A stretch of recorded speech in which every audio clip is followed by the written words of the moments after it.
Äripäevaraadio. Sisuturundussaade. Tervist ja tere kuulama järjekordset saadet sarjast Investeerimisideede universum. Meil on stuudios selle saate idee autor Hanno Lindberg KPMG Eestis. Tere Hanno! Jaa, tere päevast! Ja täna on juttu tervishoiust ja seetõttu on selle valdkonna parimad eksperdid ka kohal. Meil on stuudios Jaanus Pikani, kes on tervishoiu ekspert ja Tartu Ülikooli kliinikumi esimene juht. Tere Jaanus! Tere! Ja Priit Peerens, kes on täna Tartu Ülikooli kliinikumi juht ja varem juhtinud Swedbanki, nii et tal on vaade siis nii ettevõtlusest kui avalikust sektorist. Tere Priit! Tere! Ja mina olen saatejuht Hando Sinisalu ja alustame siis võib-olla sellisest suurimast väljakutsest, mis puutub tervishoidu ja selle rahastamist. Et meil on siis olukord, kus ootused tervishoiu kvaliteedile on kõrged ja ootused võib-olla on, et see kogu aeg paraneb. Teisest küljest tervishoiu finantseeritakse maksurahast ja maksubaas seoses elanikkonna vananemisega kipub vähenema ja taustaks on meil ka veel majanduskriis ja olukord, kus Eesti majandus juba 2 aastat on kahanenud ja see mõjutab loomulikult maksubaasi ka.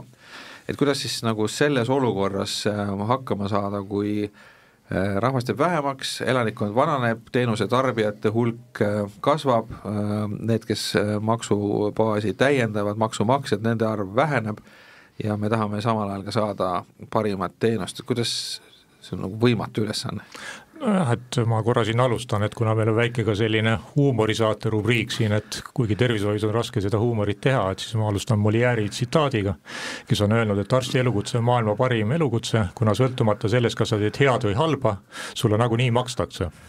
Mis tekitas mul küsimuse, et kuidas saaks seda süsteemi efektiivsemaks teha, eks ole, nii musta huumoriga on see, et kui siis patsient sureb, et siis äkki ei maksaks, eks ole, et haiglale, kuigi seal on vastuargumendid. Tulemusepõhine, eks ole, et nagu rahastamine, aga võib-olla siit on esimene küsimus ka minu poolt või täiendus siin Priidule ja Jaanusele, et kas me ikkagi seda elu kuidagi hindame üle, eks ole, et kas me ikkagi suudame, et tegelikult need nõudmised on ju lõpmatud, aga me elame piiratud ressurssidega maailmas. No ütleme, et keegi meist siia maa peale veel jäänud ei ole ja see tähendab seda, et kui inimene saab vanemaks, siis tõenäoliselt mingi haigus tuleb ja millessegi ta sureb, et see on üks asi, mis selge. Et tegelikult meditsiin on siin täna selleks, et seda haiguse teket ja surma edasi lükata. Ehk et meie kõigi enamus inimeste soov on võimalikult kaua ja tervelt elada. See on küsimus, et kuidas me seda saavutame võimalikult efektiivselt, kui me vaatame makroökonoomiliselt. Teine on iga inimese enda isiklik vaade. See ei pruugi alati kokku minna üldise rahvastiku vaatega.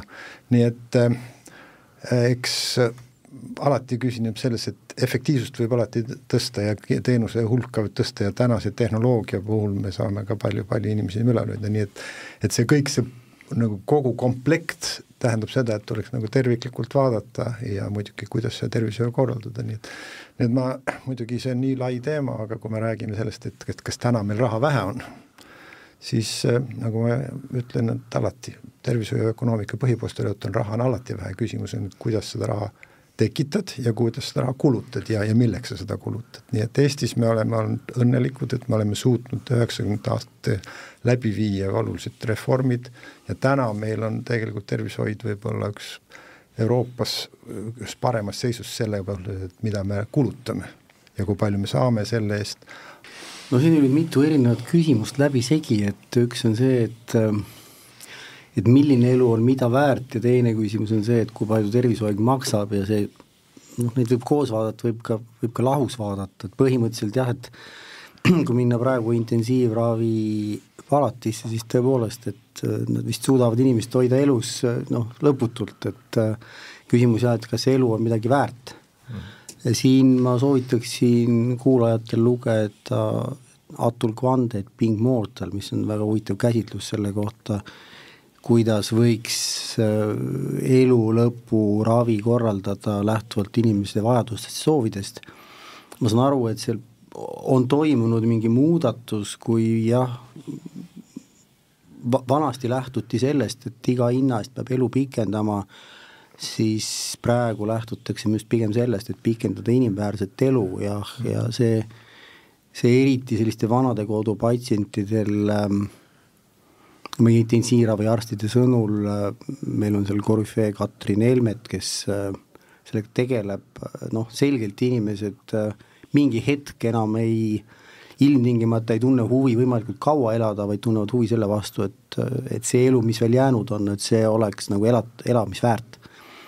Et seda esiteks, teiseks, mis puudutab nüüd raha, tegelikult see ei ole ainult tervishoius, raha on alati vähe, ükskõik kus sa lähed.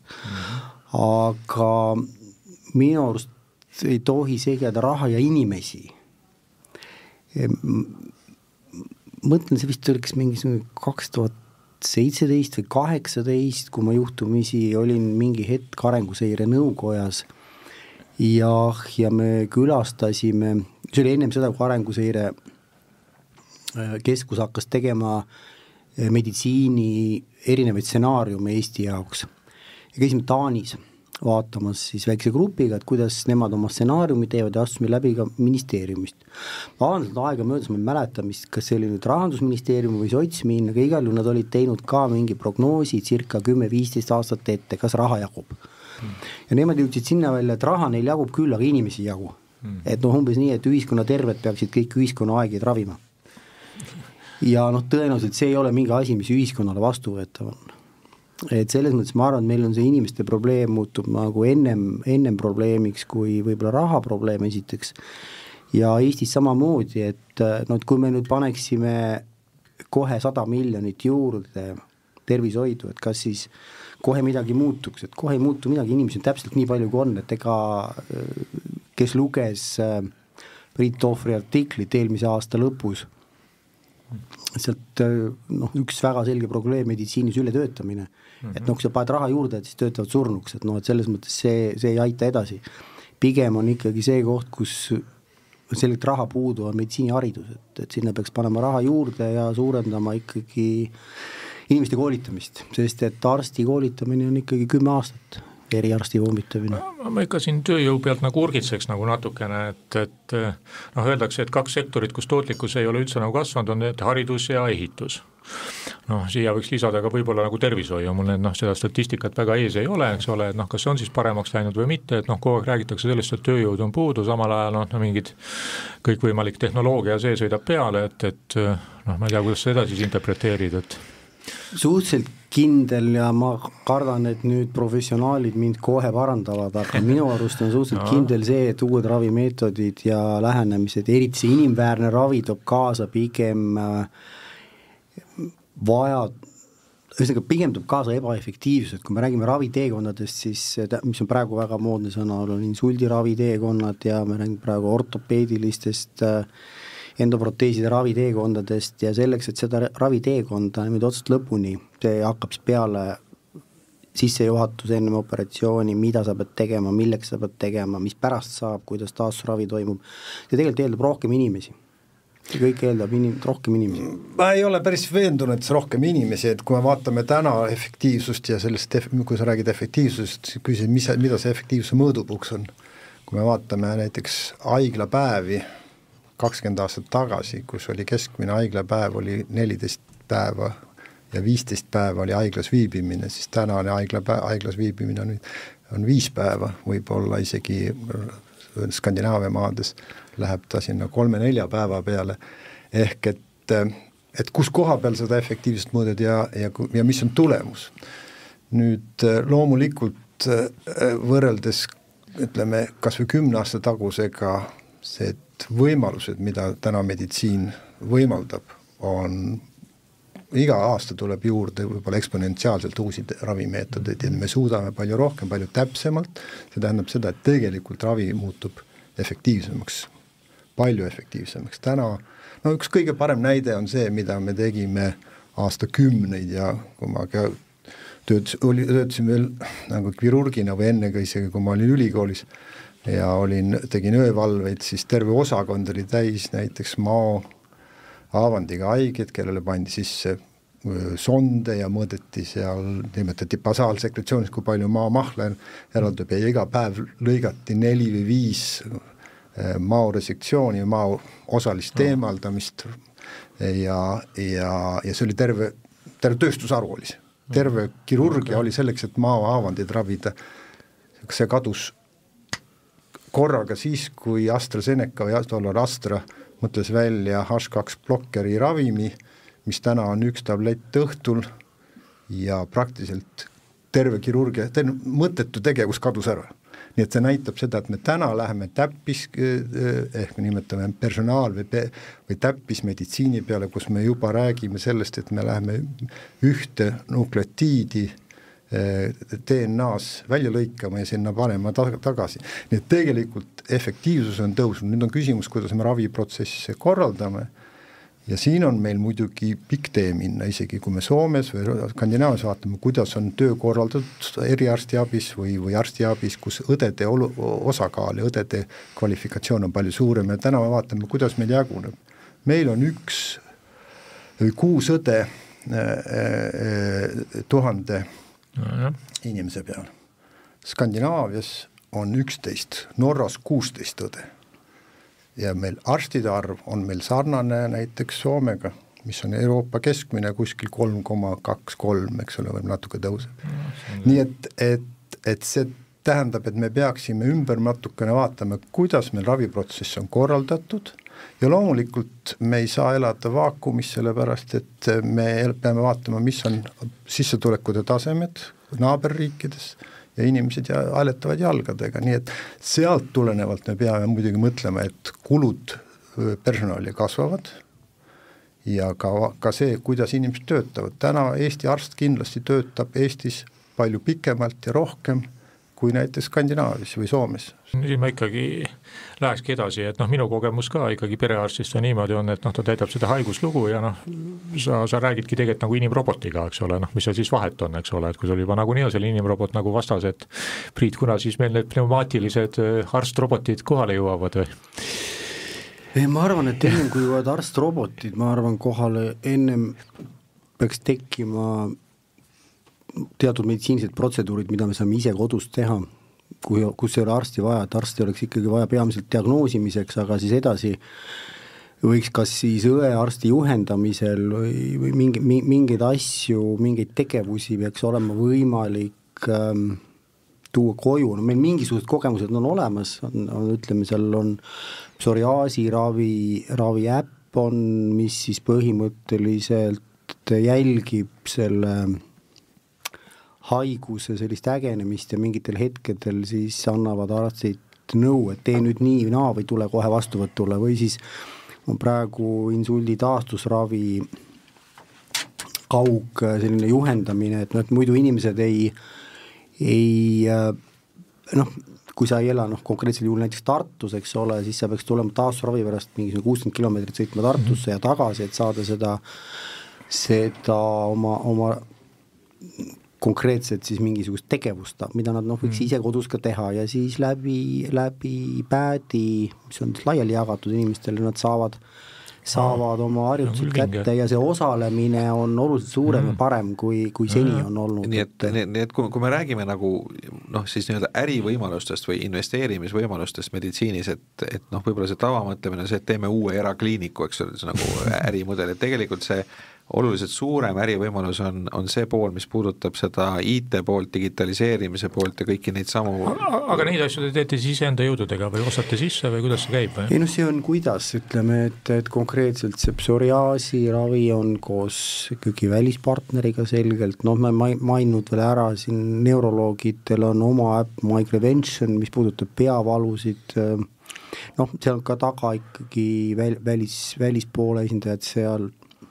See on nii ja naa, aga me pigem oleme selline toetav jõud ikkagi, et eks see sama, mis ma rääkisingi, see sama meditsiiniseadme regulatsioon ja kogu selle uute lahenduste turule tulek ongi küsimus täna Euroopas väga laiemalt. On olemas TIGA süsteem Saksamaal näiteks, mis siis nagu enne kui CE-märki saada, on olemas hindamine siis, et kuidas siis nagu on võimalik kindlustusfirmadel siis ka rahastada ja finantseerida.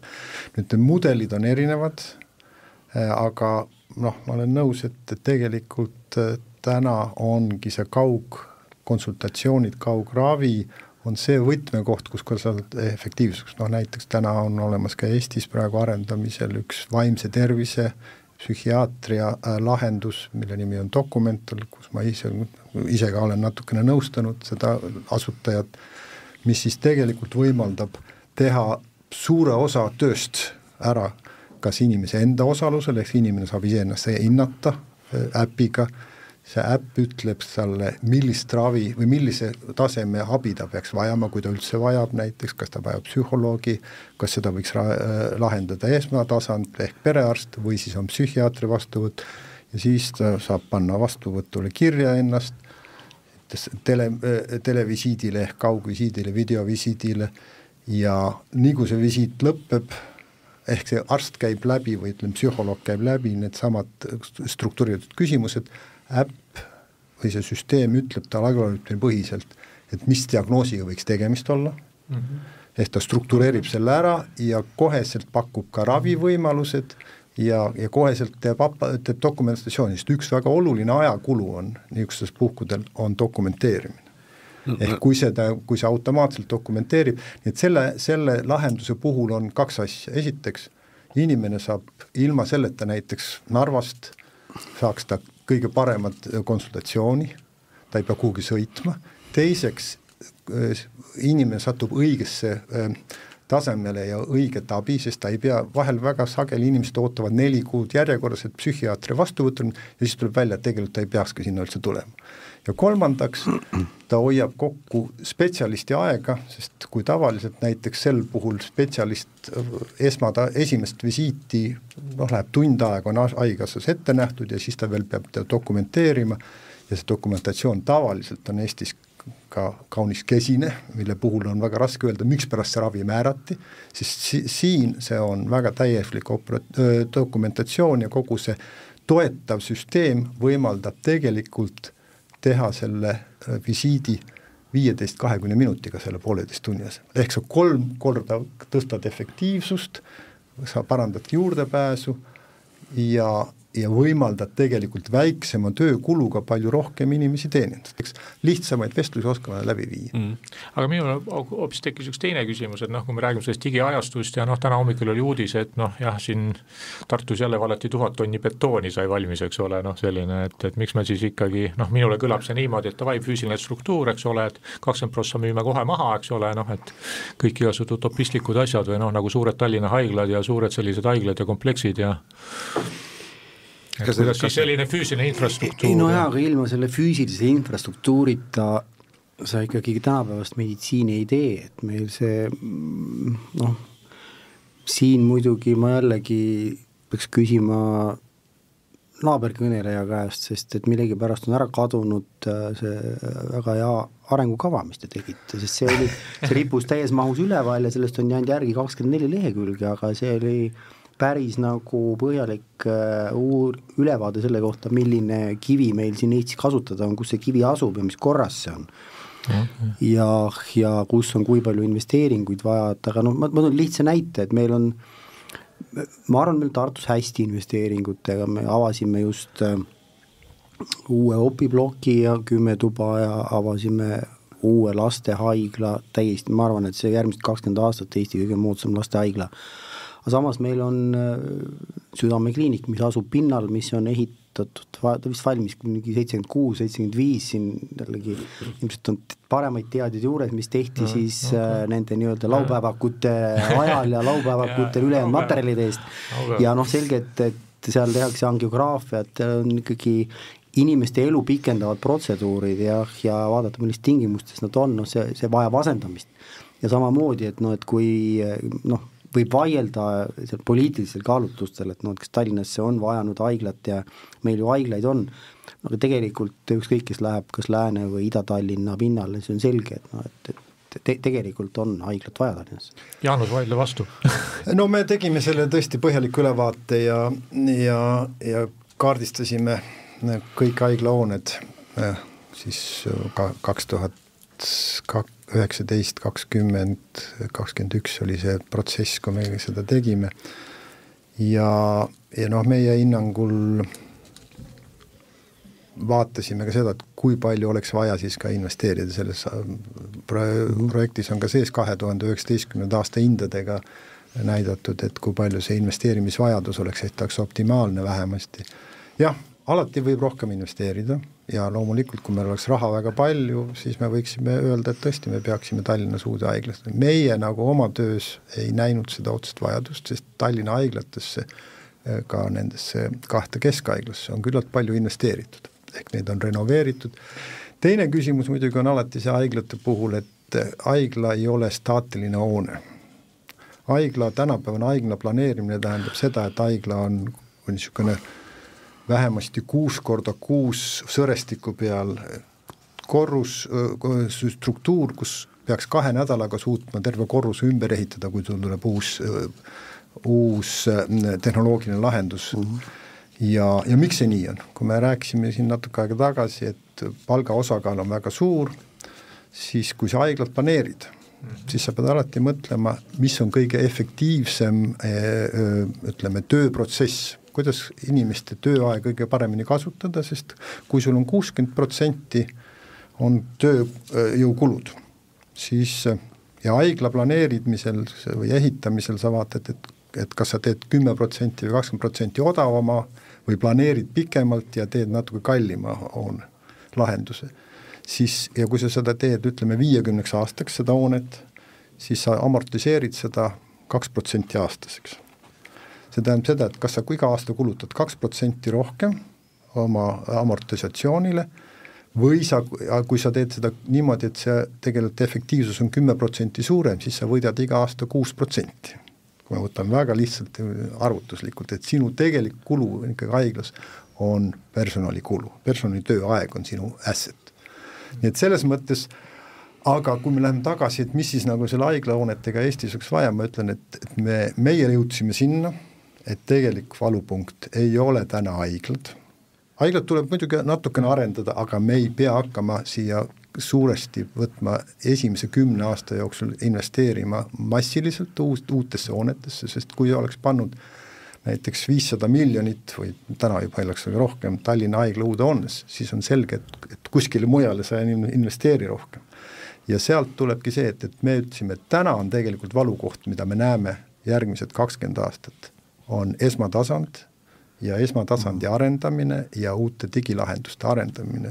Et sellega me saame võib-olla kuidagi tasandada seda nõudluse kasvu, mis tekib vananeva elanikkonnaga ja lahendada seda probleemi, mis meil on tegelikult probleemid. Ja kui meil siis raha üle jääb ja tekib nagu võimalust investeerida, siis loomulikult tuleb haiglahooneid parandada ja keskkonda parandada ja see ei tähenda, et sinna üldse midagi investeerida. Ma nüüd provotseerin, et kas Jaanus, kas sa väidad seda, et kui meil on kasutada 500 miljonit eurot, et siis parem viis seda kasutada oleks arendada selle raha eest digilahendusi versus ehitada selle eest uus haigla?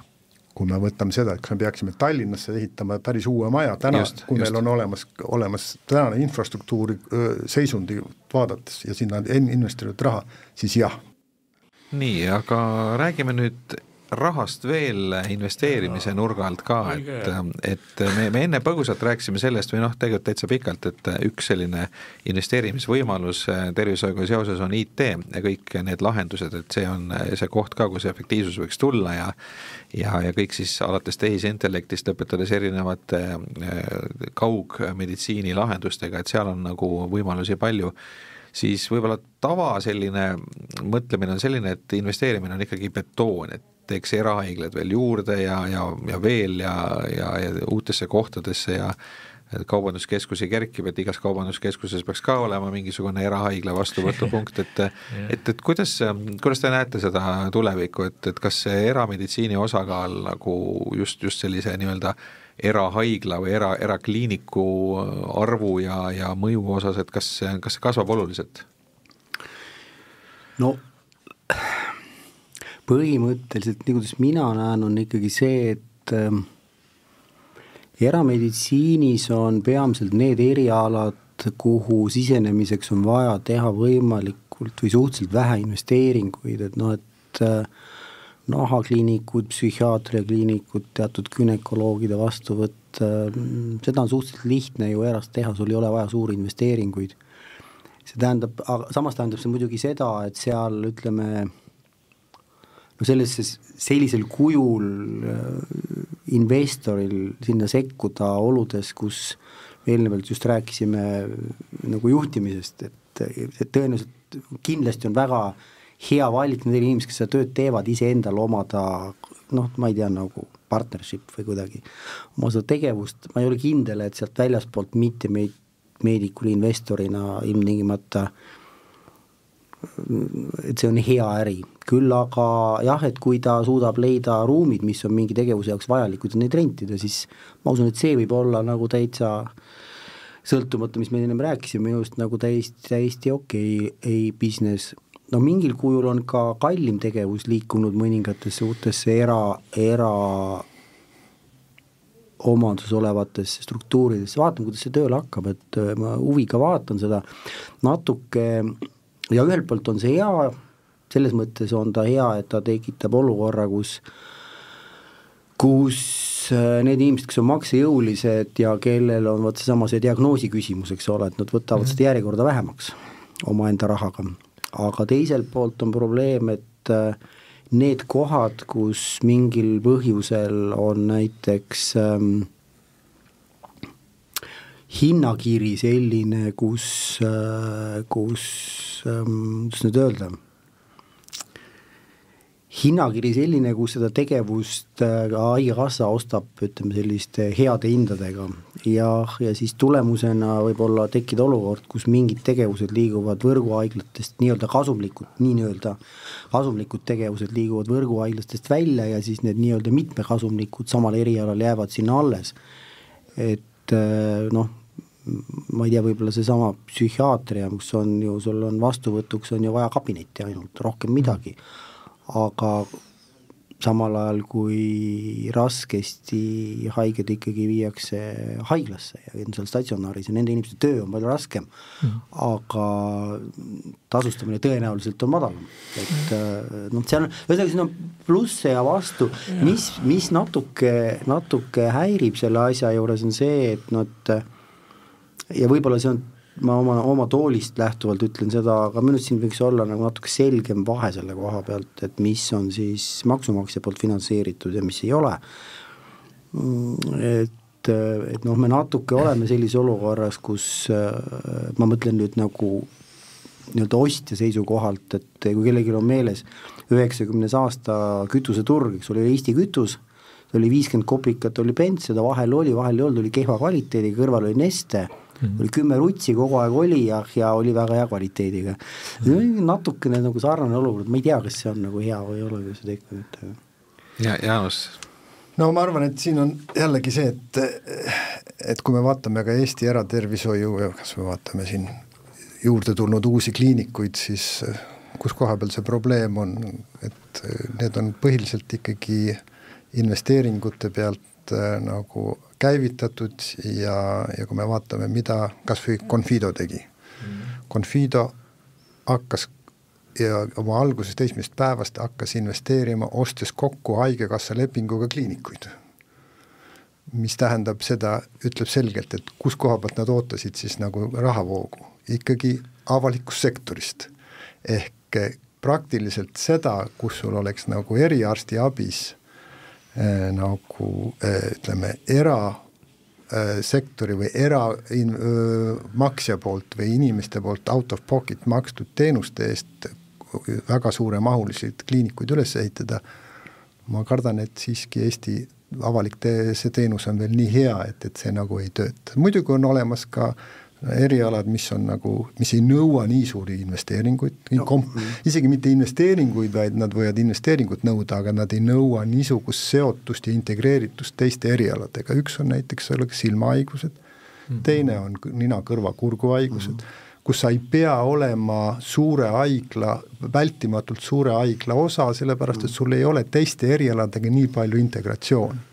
ja seal on võimalik teha väga efektiivselt tööd, sest no väga sageli sa saad juhtida seda, ehk tegelikult ütleb ka see seda, et tegelikult võiks olla ka mõelda niisuguse mudeli peale, kus koha peal suur haigla koosnebki tegelikult eraldi tuluüksustest, kus koha peal on nendel samal eriala inimestel palju suurem otsustusõigus ja paindlikkus ja nad teevad nagu ütleme kliinikumi brändi all teevad tööd lepingute alusel.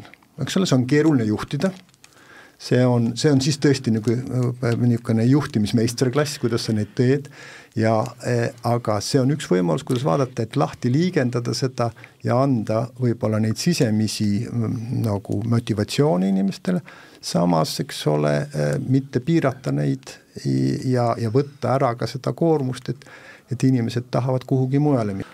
Aga ma tahakski öelda, ma olen nõus, et nendes erialades see on täiesti nagu mõeldav, et meie asi, ka Ameerika mudel, et haigla tegelikult rendib pinda ja arstid siis võivad täitsa gruppide kaupa liikuda, et 5 aastat tähtajad. Ameerika haigla ju on selline, et seal on haigla on ikkagi see sisuliselt infrastruktuur, kes siis nagu täna on kaubanduskeskused, eks?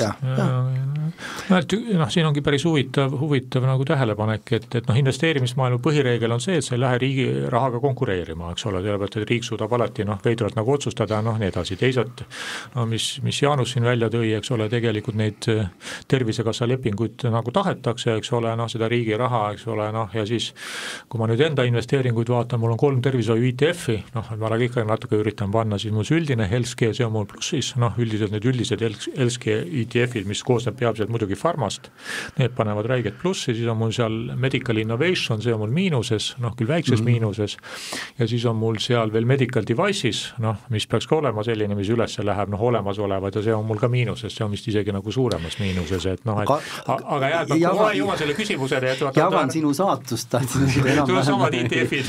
Ja enam-vähem sarnased, jah, et mul on üks asi veel juures, mis on selline tore asi nagu Saksamaa vananev elanikkond. Mul on aging population, mul on iShares joma ka, see on mul plussis, ma ei tea, aga mu tegelik küsimus väga hea. Mu tegelik küsimus on see, et ma alguses mõtlesin, ma küsin su käest, et kui ma annaks sulle 1 000 000 eurot, kuhu sa selle Eesti tervishoiust paneksid, aga siis ma jäin mõtlema, et 1 000 000 eurot on vähe, et siis ma pakun sulle 10 miljonit eurot. Mõlemale küsimus, siis ma ei tea, kes tahab alustada teist, eks ole, ma annan teile 10 miljonit eurot, kuhu te selle Eesti tervishoiust paneksite.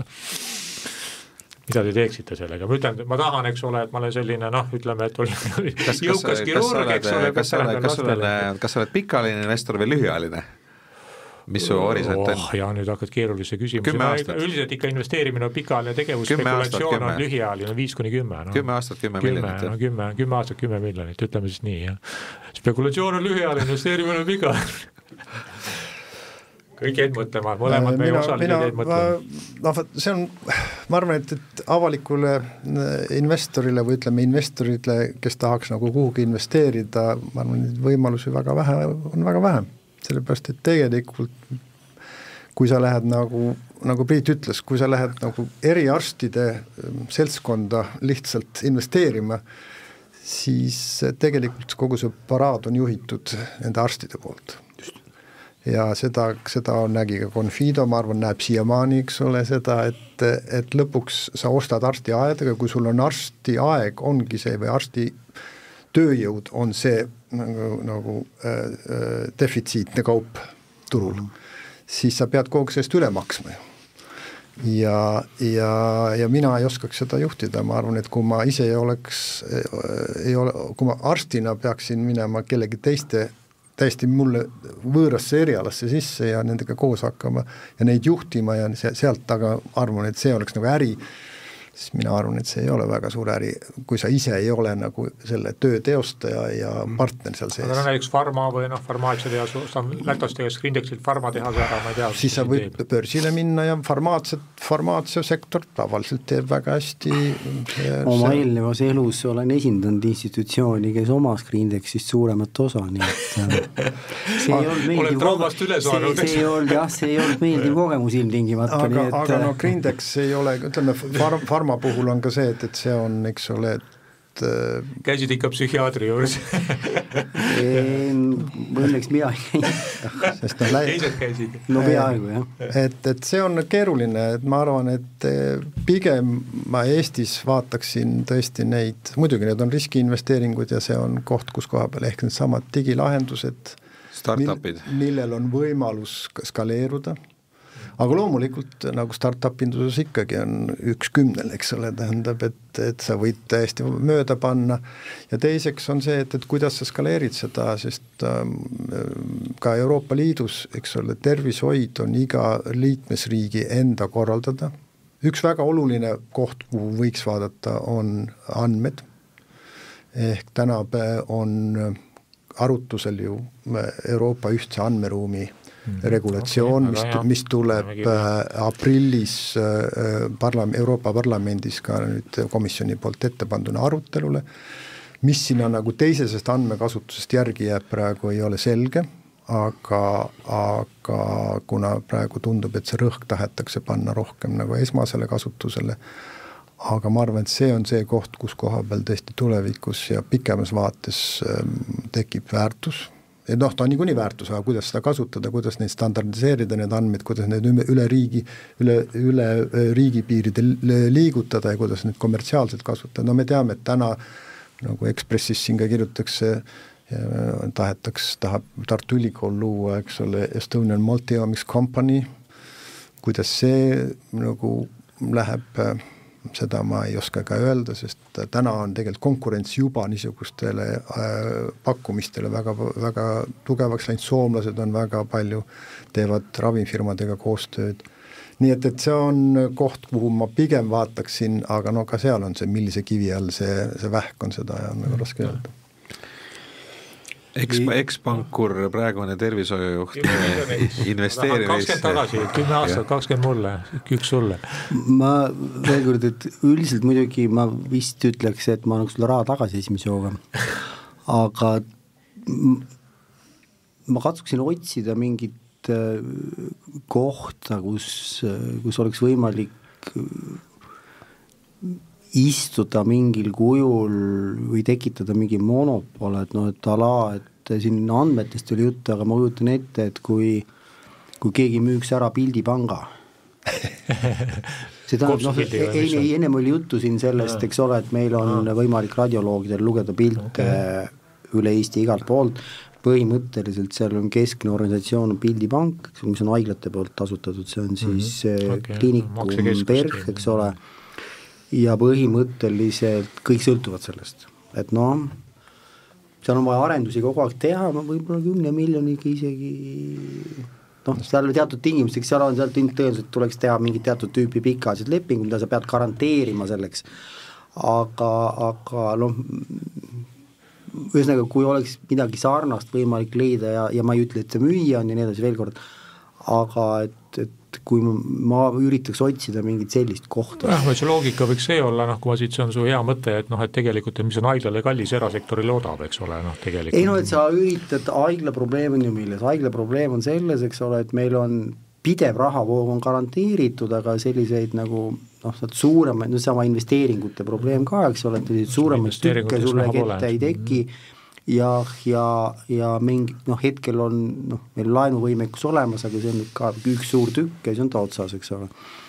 Et kui leida selline koht, mis on nagu monopolile sarnane, siis vajab hetkel kiiresti suurt investeeringut, see on natuke nagu see koolidesse investeerimine või midagi sellist, eks ole, et sa teed kooli korda ja rendid riigile jälle tagasi pikaajaliselt ja sa lahendad tegelikult ju mingi probleemi ka ära, et selles mõttes see ei ole nagu ilmtingimata nagu negatiivne, mida ma ütlen, et aga ma üritaks mingit sellist asja leida, et siis see võiks olla nagu täitsa nagu töötav.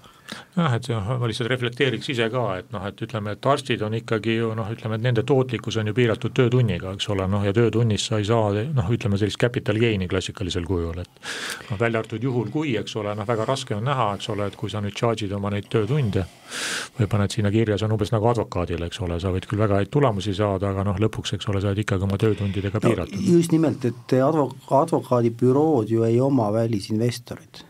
reeglina, ma vähemalt ei tea, võib-olla kusagil on see nii, aga ma ei tea küll. Mõned on listitud, aga üldiselt see mudel ei tööta. Nad on ikka partnerlused ja see, kes juba läheb pensionile, see peab oma osa nagu ära andma. Ma kujutan ette, et arstidel võiks olla samamoodi, et nemad koos oma selles kollektiivis töötavad hästi, aga et seal ei ole nagu investor saab anda neile töövahendeid kätte ja et ta investeerib töövahenditesse või millesse. Investor saab neile investeerida sellesse kohta, kus koha peal on nende töövahendid, mida nad siis peavad kasutama. No või kus kohal nad on. Kas rentimine või aparatuur või niisugused asjad, aga ma ei näe, et see tegelikult...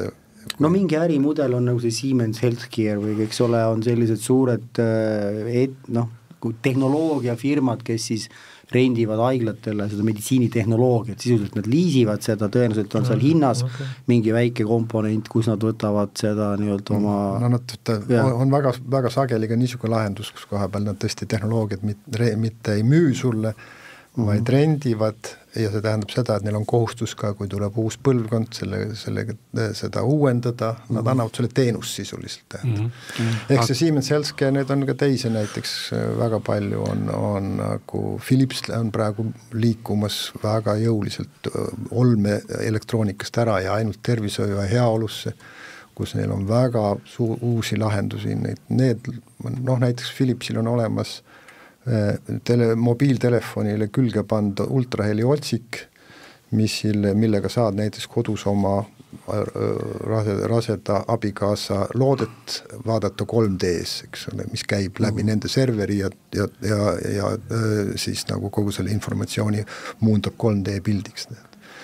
Aga see jutt, mis te enne mainisite, et Eesti meditsiini nii-öelda see Tervisekassa kaudu rahastatud süsteem ja see kvaliteet on nii hea või liiga hea selleks, et inimesed oleks valmis ise nii-öelda oma raha eest minema ja lisateenused ostma, et see tähendab seda, et see on nagu mingis määral selline psühholoogiline paradoks ka, et isegi tänane väike visiiditasu tekitab protesti ja nüüd, kui sa tunnetuslikult sa tead, et sinu palgast teatud osa läheb siis Tervisekassale, et midagi juurde maksta, olgu see kas või 100 eurot või mingi väiksem summa, et see tundub nagu ebaõiglane, et panna inimesi käituma nii, et nad vabatahtlikult läheks ja enda tervise huvides ostaks veel oma raha eest teenused juurde, et ma saan seda lootust väga ei ole. No vaata, siin on tegelikult küsimus, et mis on nagu sinu tervise tegelik determinant, kas see on meditsiin, kui palju meditsiinist tegelikult sõltub ja arstiabist sõltub sinu tervisest. Ma võiks teha igasugused screeninguid ja uuringuid ja analüüse iga nädal ju. Ma siiski tuleksin tagasi selle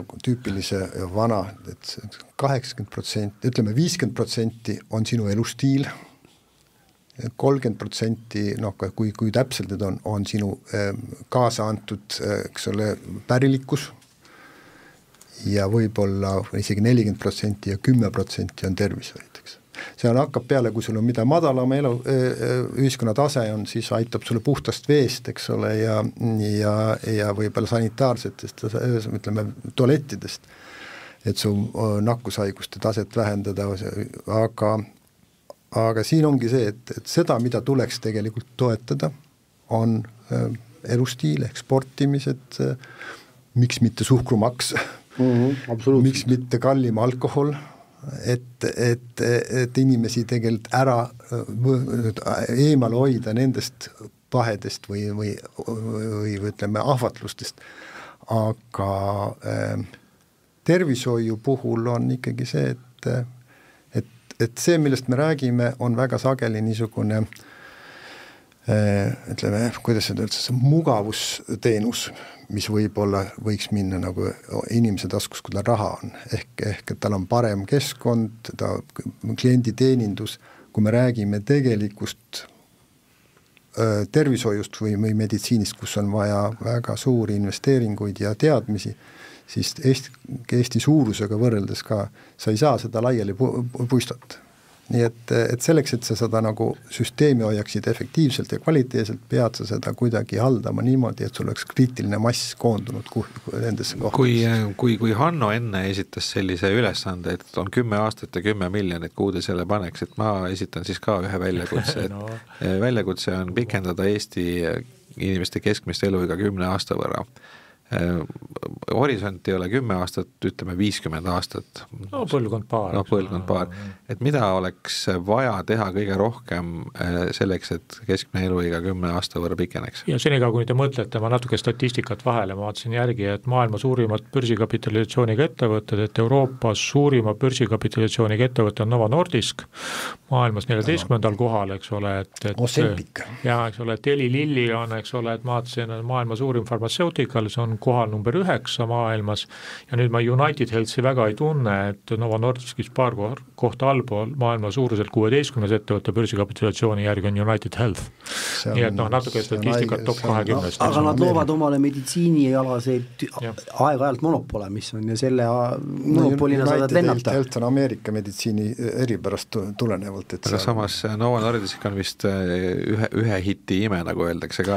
Ei tea, kaks asja tal on praegu see, mis kumb tal oli, see Ozempic või kumb tal oli, eks, et üks neist kahest tal on see insuliin ja see, eks ole. Tema ongi, Novo Nordiski põhiline kogu tugevus ongi diabeediravi, endokriinhaigused, diabeediravi on see, mida nad on tema algusest peale arendanud, eks ole, ja see Ozempic, 20 ikka on neid. Aga täna nad ei ole mitte tänu sellele, et diabeeti ravitakse, vaid ravitakse, eks ole, ülekaalulisus. Just, et see tuli nagu ootamatu lisaboonusena juurde ja see lennutas ka siis aktsia üles. Nagu see teine, eks ole, teine ravime. Eks niimoodi käib natukene moega see sinine ravim. Südame, mis südame jaoks. Et see näitab, et inimesed, kes nagu ütleme, kasutavad seda kui nagu heaolu tegevust või tema igapäevast tegevust, siis nad kulutavad seal palju rohkem kui tervishoius. Nii, aga lõpetuseks ülesanne siis teile, et mida teha selleks, et Eesti inimeste keskmist eluiga 50 aasta perspektiivis 10 aasta võrra pikendada? Ma nüüd reklaamime oma endist tööandjat. Terviserajad on kõige parem investeering, absoluutselt. Nõus. Teha terviseradu juurde ja teha need rohkem tähelepanu neile kõik liikuma. See on nagu raudselt kõige parem investeering. See on tasuta, see on kõigile kättesaadav. Mul jääb üle nõustuda ja teiseks ma arvan, et seda, mida me saame teha, on tõesti hakata riske nagu ennustama, riske määrama ja neid riske juhtima, see tähendab seda, et geneetilised riskid, elustiili riskid ja neid siis nagu läbi erinevate algoritmiliste lahenduste viima tervishoidu ja et näiteks esmatasand suudaks paremini riskirühmadega tegeleda ja varemalt neid riske avastada ja nendega tegeleda.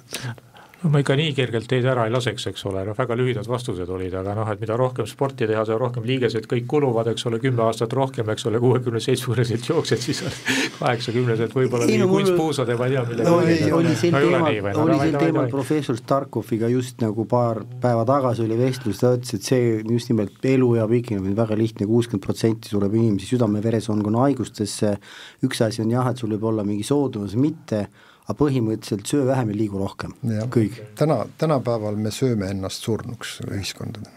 Et praegu väga suur äri, kui ärist rääkida, et meditsiinis on ikkagi bariaatriline kirurgia ja sama Ozempic, see näitab seda, et kus see tegelik probleem on, et probleem ei ole mitte tervishoius, vaid probleem on inimeste käitumises ja liiga heas elus. Niimoodi rääksid tervishoiueksperdid, stuudios olid Priit Peerens, Jaanus Pikani, saate idee autor Hanno Lindberg KPMG Eestist, mina olen saatejuht Hando Sinisalu ja te kuulasite saadet investeerimisideede universum, aitäh kõigile kuulajatele.